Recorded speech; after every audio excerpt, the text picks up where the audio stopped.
Hey! Welcome back to Saving Belebat and welcome back to the castle. I would like to show you today another one of our houses, another one of our gîtes, like the French call it, to these rural rental units. It's the one that Jeff and I wanted to restore, to live in before the boys arrived, before the boys were in the picture. And the first time we saw Belebat, we said, this is where we're going to live while the chateau is being renovated. Well, that didn't happen, and that was the third place to be renovated, and I would like to show it to you like right now. Come.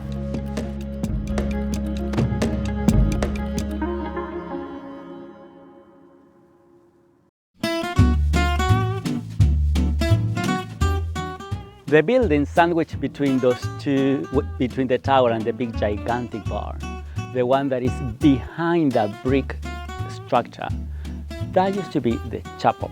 Centuries later, somebody very wise decided to cut the chapel into like this, and then place the stables underneath because he didn't have stables in the property.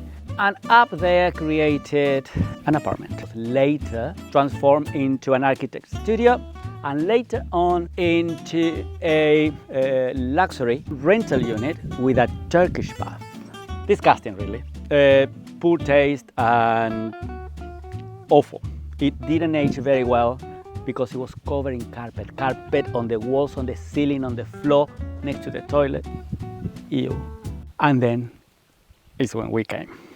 And we transformed that into a 2-bedroom apartment. Let me show you how that was, or how it was when we found Belebat, and then you get to see what did we do with it and how we transformed that into what it is now.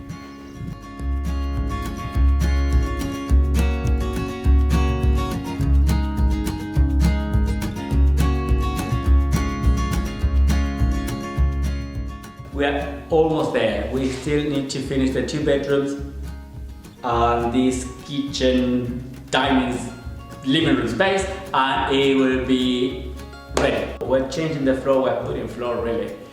And what we're going to do, we're going to use these planks of whitewashed wood that I found in a demolition place in London, and Jeff kindly and willingly drove them all the way to the Loire Valley in our car. The idea is not to have a perfect finish, not to have a beautiful pristine floor, but to give the impression that this was always there, hidden underneath the carpet or the expensive parquet floor that we ripped, which actually happened.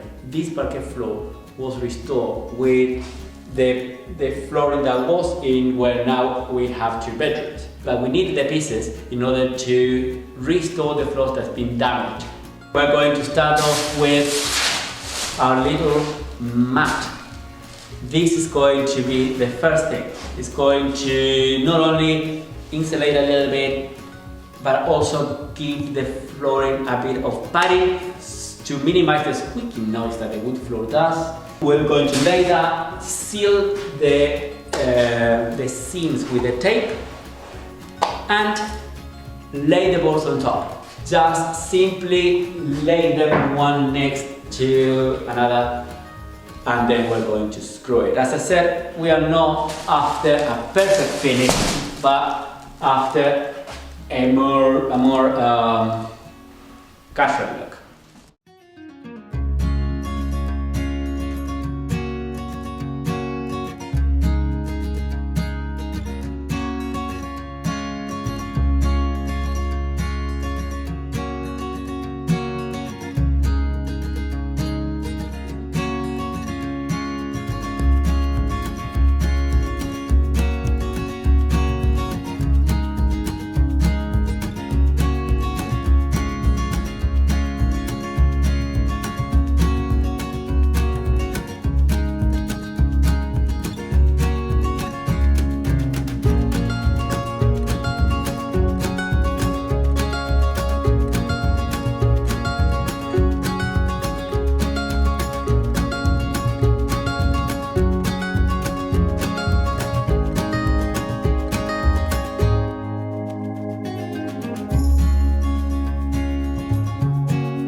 are two things. Cover all these little holes and the skirting board. To cover the holes, we're going to use corks. We drink enough in this house. We have plenty of them. So I'm going to go get them, put them in, cut them and glue them.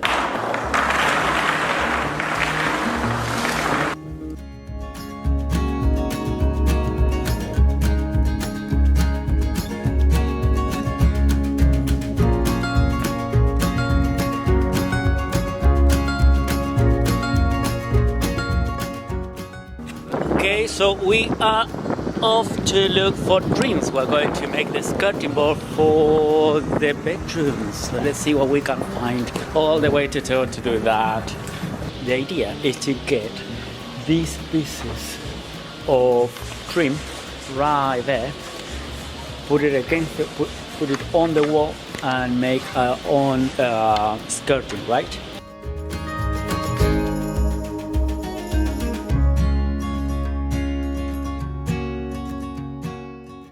We save lots of money by doing ourselves the skirting, like we said, with a bunch of little different trims. Welcome to the Petit Château. Come.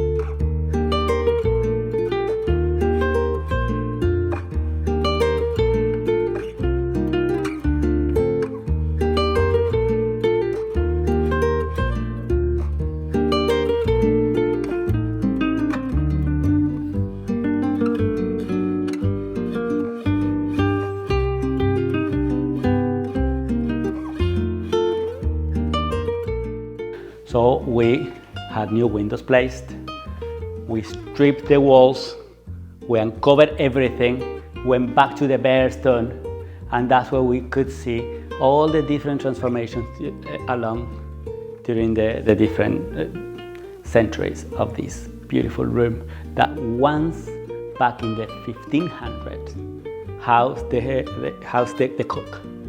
The cook used to live here with her husband and look after the animals. That's what it says in the archives. When we bought the place, there were these three windows placed already. There was a ceiling covering the beams, and we could not see that little round window there that was hidden in the space above. This is the 19th century floor, and to replace the big holes that were left by the rain and the wind, by the weather, we took it from where now are the two bedrooms. And this was one big gigantic room with a toilet in a cupboard in the corner, because so French. And we divided into two rooms and created this hallway to give a sense of grandeur when it opens up to the thing. And not to have the two doors like a hotel hallway look alike, created this mini hallway that eventually will be faced to a door here, opening up to a balcony. So this will become like a distribution kind of hall. At the end of the hallway, where the little studio of the architect used to be and then became this Turkish, Persian, whatever bathroom, we put our own bathroom. And it's this.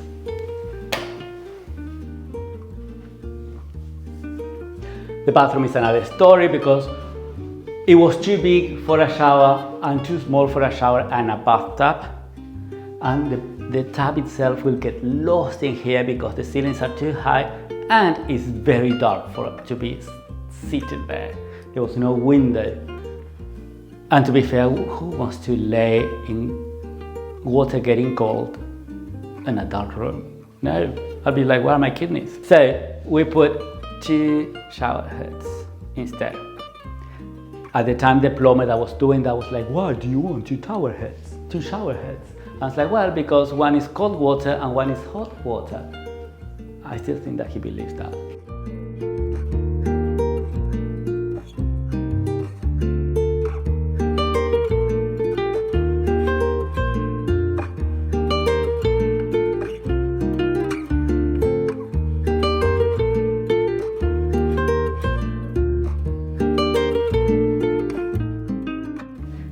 The floors on the bedrooms are made with scaffolding planks. And the reason I made with scaffolding planks is because we needed to harvest the parquet, the 19th century parquet, to fix all those holes. There were 3 holes there and 2 here.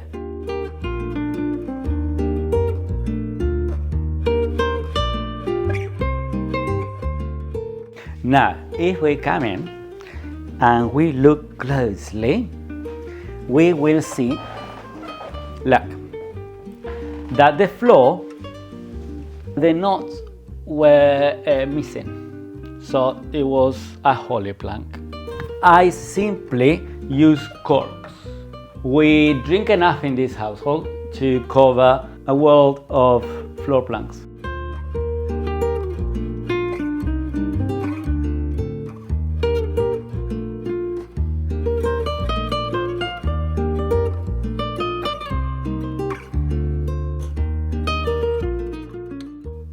A little fun fact, we just got electricity in the chateau.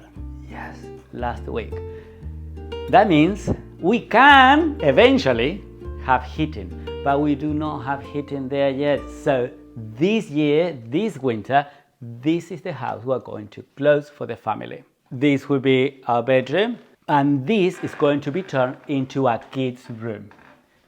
We are going to take everything out and make it a kids' room, and then it will stay like that, so this house will be able to welcome a family, because there are many houses here, but none of them can accommodate a family like ours. So I thought, oh, let's make one for us.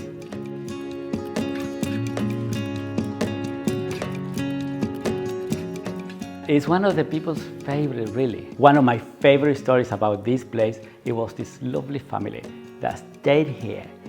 And they had a great time and they were very appreciative. And then weeks later, I got a letter from them telling me that they were clearing her mom's house. She passed and she left a bunch of stuff. And in the bunch of stuff, there was something that she would love to stay here. They sent us from her mom this piece, along with these plates, for our guests to use it, and for her mom to have a piece of her here, a Belebat. And I thought that was so nice, so super beautiful, that it became one of my favorite stories about this place. If you want to stay here, if you want to come and stay with us, the link is in the description. You can find us on belebat.com. This place is called the Petit Château. We'll be thrilled to have you. Thank you for watching this video. Thank you for subscribing. That also helps. And I'll see you next time.